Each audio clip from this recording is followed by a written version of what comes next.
inahan nga talan sa pagpindog. Let's open our Bibles in the book of 1 Corinthians chapter 4, verse 2. Just one verse this afternoon.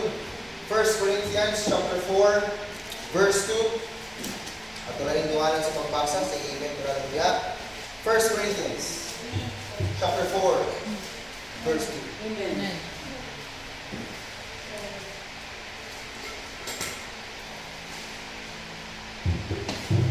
Atong duwanan sa pagbasa, everybody read. Moreover, it is required stewards that a man be found faithful. Ang Ginoo magpapanalangin siya balaan ng pulong. Amay mo nang ito ng balaan ng Diyos. Salamat mo sa pulong. Ang sa luwan ko ng hapon. We pray, Ginoo, ikaw mo bless, Ginoo. Ang mensahe, Ginoo, sa patapusan, Ginoo, masikasin, Ginoo, na Ginoo, maging receptive. Dahil ko sa talang ng ito sa pag-deliver na ito. Yes, we pray. Amen. Magaling ko ng talan. And good afternoon. So naata sa book of 1 Corinthians chapter 4, verse 2, the Bible says, moreover, it is required in stewards that a man be found faithful. So karon nakahaponon, nakaigsuunan, no, we are God's stewards. Okay, so itagaan tag task. No, gibilinan tag trabaho sa Ginoo. So naatay tawag ni work at hand na gibili ang Ginoo. We are God's stewards. And is fit for master's use. Siyempre, yan yan ang istorya ta about prepared place, prepared person, and of course, naapoy prepared plan. So, siyempre, after na-encounter na to ang prepared plan sa Ginoo, nakabatong tagsakto ang proseso sa kaluwasan, then we are fit as a steward na gamiton sa buluhaton sa Ginoo. No? So, the verse implies, makaigsunan, that faithfulness should be seen in the lives of a steward. Isa sa pinakadako ang karakteristik na dapat makita sa kinabuhing steward, sa Bisaya na steward din sinaligan, piniyalan kita sa buluhaton sa Ginoo. Di ba no? So kay fit man kita sa buluhaton sa Ginoo, so dapat ang isa sa pinaka-basic na karakteristik natong pag-istoryahan karon kapunon is maging faithful kita sa buluhaton nga gihatag sa Ginoo. Again, mga kaigsuonan, it doesn't matter kung daghan o gamay ang sulod sa isa ka workplace. Diba? The most important thing nga ang buluhaton na human based sa mga kamahante nga nagkaluyuan ang buluhaton. Diba no? Siyempre, nag-pray ta, no, na sa buluhaton sa Ginoo mas daghan yun ang kamahante. Diba, no? Ang mag-work, ang steward sa buluhaton sa Ginoo. Kung tanawon na to, mas daghan ang mahuman na trabaho, mas dako ang ma-delegate na trabaho kung daghan ka. Dili mamonopolize sa isa ka tawo. Diba, no? That is why we are still praying for more stewards, faithful stewards sa buluhaton sa Ginoo. But again, mga kaigsuunan, kung naa ka nagpaluyo sa isa ka buluhaton, isa ka sa napili nga steward sa buluhaton sa Ginoo. That is why you must be faithful. A steward that is faithful does his or her job without masters looking or checking. Diba? So kung faithful ka, ma-steward ka ng hapunon, mga higala sa pagtuo. Diba no? Bisan pag dili nyo makita ang nagsubok sa inyo sa trabaho, ang presente, nagtatrabaho ka sa inyong trabaho. Bailahan mo nga kanini mong piniyalan, tamad, pag-abdi kayo, pag naa ka, pero pag wala ka, wala'y trabaho ka na iyo. That is why we must be faithful sa atong trabaho. Di na ito makita ang Ginoo physically, bagkauban na ito ang Ginoo spiritually. But makaigsuunan, we must be faithful sa task at hand. That is why not forsaking the assembling of ourselves together. Hindi na tumakita ang Ginoo in the church physically. Pero nag-add sa church because we are faithful sa buluhaton sa Ginoo. Every night, every day, we have an ample time magigahin sa pagbasa sa pulong sa Ginoo. Even though hindi na tumakita ang Ginoo face-to-face na nagabasa sa Biblia, but we are faithful stewards. That is why we need nga i-enhance ang atong kinabuhing steward sa buluhaton sa Ginoo. And a steward that is faithful is an asset to the workplace. Diba no? Kung faithful ka na steward, you are an asset. Magamit din ka sa buluhaton. Diba? Ang pinaka basic na ito nga trabaho din mga kaigsunan is, bagay na we are commissioned by God. Matthew 28:19-20. Di ba no? Nga, mag-preach sa pulong sa Ginoo. Di ba sa open Bibles? Matthew, this is the greatest commission. No, gihatag sa matag usan. No, as a good steward, go ye therefore and teach all nations, baptizing them in the name of the Father and the Son and the Holy Ghost, teaching them to observe all things whatsoever I have commanded you, and lo, I am with you always, even unto the end of the world. No? So bagay na, kinahanglan na ito maging faithful steward. Diba? Because we are commissioned by God. No? Ang pinaka-basic na itong trabaho is ang pag-share sa pulong sa Ginoo, ang pagtudlo sa pulong sa Ginoo, and of course, pag-observe na kaning atong mga gitudluan, magpabiling sa puluhaton sa Ginoo. Diba? So mo ginawa kay Exor ng mga haponon, butan sa una-una, na even though dili present ang Ginoo nga nagsugo sa tuwa, ani nga trabaho, nalang faithful ka. Diba no? The word doesn't end here. Always remember mga kaigsunan. No, tungod kay ang task naman nila to is sa pag-share sa pulong sa Ginoo. Ang task naman nila to is pagda sa church. Ang pag-soul winning, ano ba nila itong task? Pag-meditate sa pulong sa Ginoo. But actually mga kaigsunan, kung steward gani ka, faithful ka sa iyong master, wala na end din yung trabaho. Sa trabaho ang gihatag niya. Nag-gets niyo ko point? Mostly mga parents na adre karon hapon. Di ba mas ganahan ka, no? Pakaingon ka nga imong anak grabe gyud di kabuutan. Pagwa sa gisugo nimo pero napay extra work na ginahimo. Di ba? Gisugo nimo mangguna pero ang mga mangguna niya nang laba pa gyud sa mga kortina, di ba may niduta gila ni bataan ni grabe ka ano ba? No, una siya pangayoon sa imo, mahatag dahil mo kaya gaan kay mo kasing-kasing. Same sa bulaton sa Ginoo. Wala na human ang atong bulaton. Dira sa specific na trabaho ang gihatag sa Ginoo. No? Kung luwas sa karon kapuno, dapat maging faithful ka. No? Dili pa sabot na ang gisugo na sa Ginoo sa imo ha, na mag-share sa pulong sa Ginoo, magmatuto sa imo ang gi-share sa pulong sa Ginoo. Di makalimot sa Wednesday and Sunday service. How about other days, sa ibang na oras, sa imong ginahimo? As a faithful servant, ng atong trabaho, wala na human diha. No, a faithful steward, we must not limit our faithfulness. Okay? To the task at hand. Let's open our Bibles in 1 Corinthians chapter 10, verse 31. No? So na yung mga butang, even though dili involved sa bunuhaton sa Ginoo, pero kinahanglan na to as a faithful steward. 1 Corinthians chapter 10, verse 31, the Bible says, whether therefore you eat or drink, whatsoever you do. So kung sa iyong pagkahimuon, nalakip na diha, nakatatak na diha, ay ikaw gustuhan mo, at nakasbiro.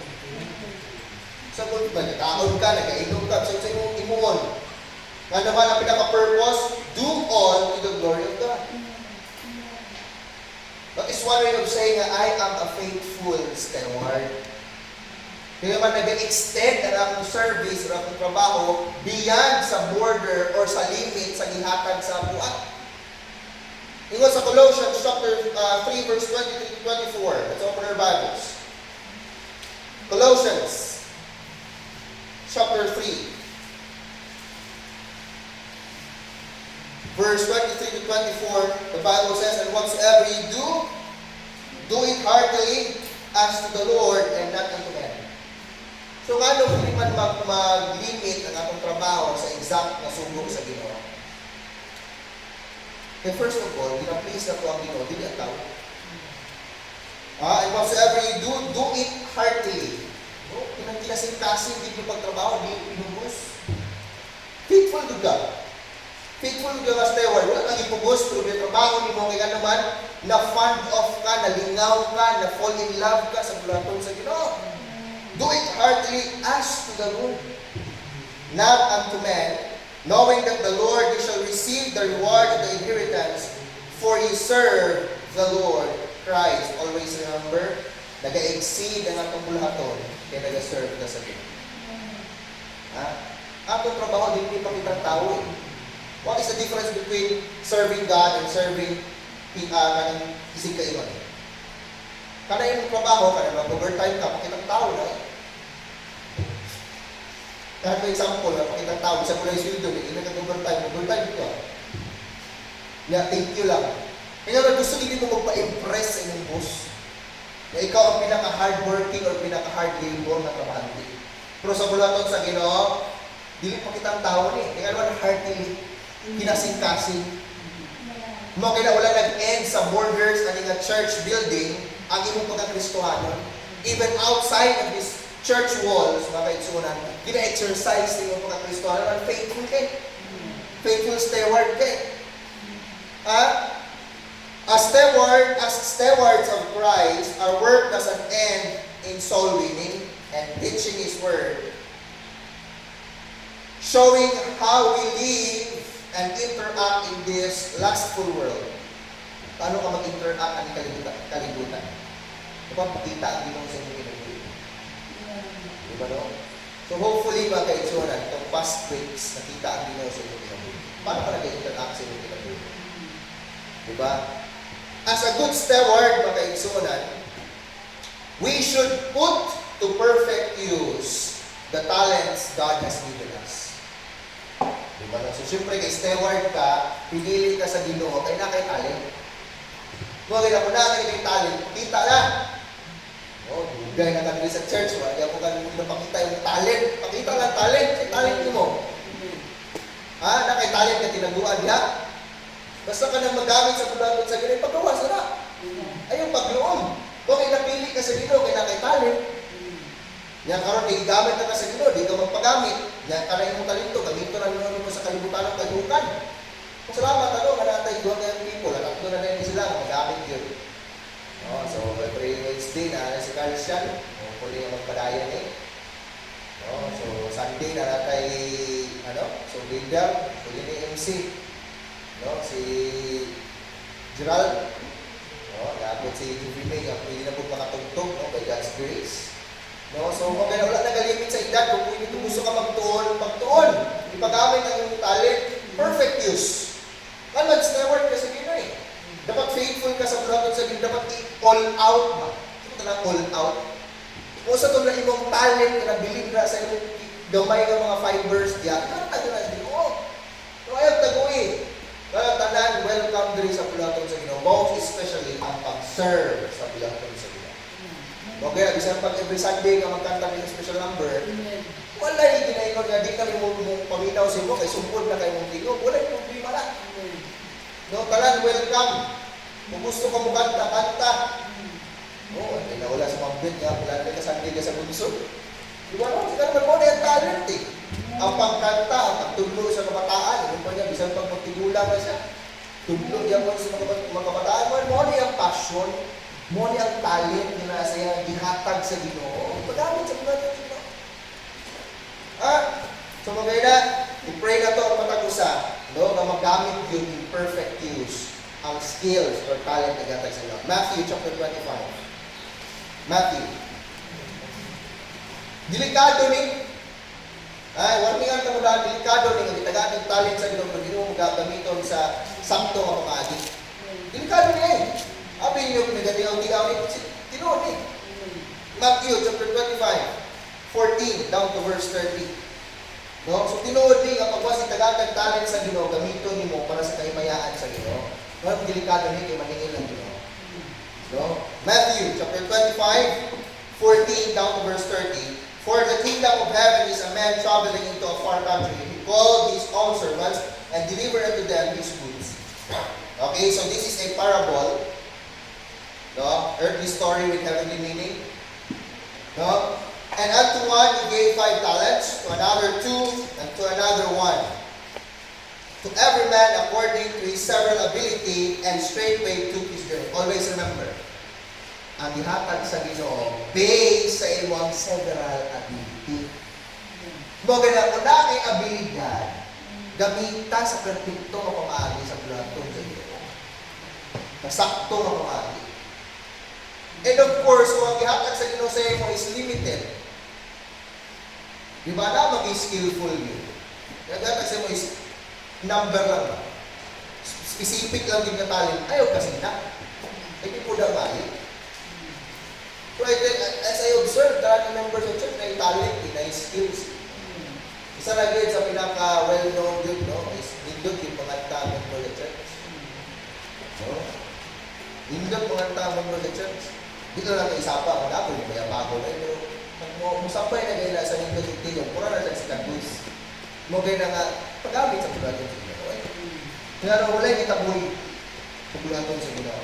Nga naman, gitagaan taong talents based on several ability, and straightway took his journey. In verse 16, then he that had received the 5 talents went and traded with same and made them other 5 talents.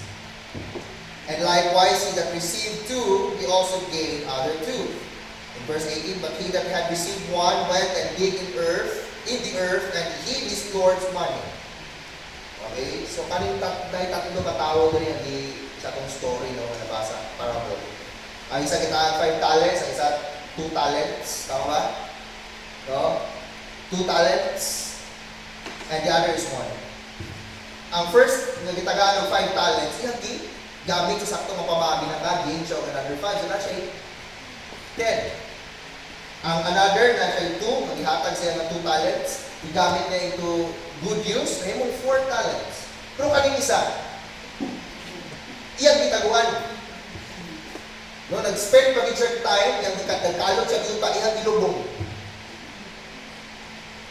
Saan man ko na nga itong problema man ko, okay? Wala lang din akong talent, kasi maulawan ko. Mura man ko niya akong talent, kasi maulawan ko. Again, makaisuan, ang Ginoo mo nagpili sa Ginoo. Diba? Ang Ginoo nagpili sa inyo, kaya na kay specific na talent na magamit siya bulang. Ayaw kahadlok. Kaya nga, first of all, ang tao na pinaka-istorya. Pinaka-istorya ang tao. Pero always remember, sa Ginoo ka naghalag. Mahalag may kasulti ang tao. Ang Ginoo mo'y nangyayari. Ang Ginoo mo'y mag-i-ofera. Basta di ang tao ng istorya, kapatid, ang tigod, basta importante, ihalag mo siya.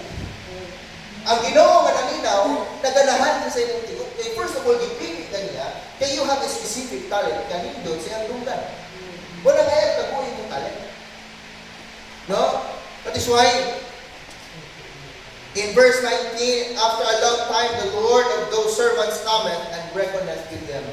Mo ganyan yung ganyan na delikado, itagaan kag skill sa Ginoo pero yung itaguan, delikado na, kaya ang single ko sa Ginoo. Maningil lang Ginoo. That is why, like reckoning. In verse 20, and so, he that had received 5 talents came and brought other 5 talents, saying, Lord, thou deliveredst unto me 5 talents. Behold, I have gained beside them 5 talents more. In verse 22, his Lord said unto him, well done, thou good and faithful servant. Thou hast been faithful over a few things. Diba? Hindi pa yung Lord. Hindi nga naman faithful. Sa gamay ng butang ang yaman. I will make thee ruler over many things. Enter thou into the joy of the Lord. Okay na ba kayo? So, as we read the following, saying sa 2. Ingon ang master, nga faithful ka sa gamay ng butang.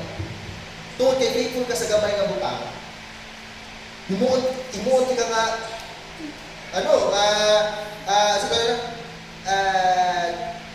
I will make thee ruler over many things. So, okay na mga kaitson, kung nakagamay na tayo, ihatag sa ito. And probably, God will give you more. Diba? God will bless you more. And kung basahan na ito in the last verses, sa verse 26, tali siya, para rin siya downwards, para rin siya katong wala gigamit ang talent. In verse 26, his Lord answered and said unto him, thou wicked and slothful servant. Diba? Happy na ito, no? Kaya gitaguan na ito itong talent. Nakapahimaya ka sa buhay mo sa inyo. Pero actually, tagaan ng talent sa inyo para magamit. Diba? So, ikutan 3, his Lord answered and said unto him, thou wicked and slothful servant, thou knewest that I reap where I sowed, not, and gather where I have not strawed. Thou oughtest therefore to have put my money to the exchanger, and that at my coming I should have received mine own with usury.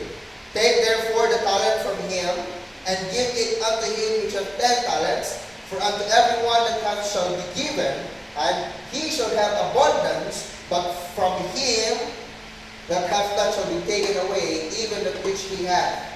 Verse 30, sa kabayaran, and cast ye the unprofitable servant into outer darkness, there shall be weeping and gnashing of teeth. So kung mga kaigsunan, ang pinaka kinahangon na ito mga kaigsunan as a steward, faithfulness. Lord, whatever talents you have, be faithful. Diba, no? Ang parts of faithfulness is sa may ma-offer mo sa ilan sa Ginoo. Faithful day. Ihatag mo kami. Sa bulaton sa Ginoo. We have 24/7, 24 hours, 7 days a week to live a life of a faithful steward. Diba no? So daily, wala nag-iyan na itong pagka-steward. Abi ninyo, abi nato, nga Sunday lang ta maging faithful sa Ginoo. Daily, dapat maging faithful ka sa Ginoo. Abi na Wednesday lang ka maging faithful sa Ginoo. Dapat all throughout the week, all throughout your life, after din mo himamat ang Ginoo, be faithful. That is part of a good steward. So yung mga itsunan, kitang tanan, hilabi na ang luwas na relasyon sa Ginoo. You are a steward for, very specific ka, buluhaton sa Ginoo. So, nag-ina sa isulti sa tao sa palibot. Because first of all, ang pinagtrabahoan mo, ang servisyon mo, ang Ginoo. So, my prayers and hopes na matag-usap maging faithful steward all throughout the week. God bless everyone.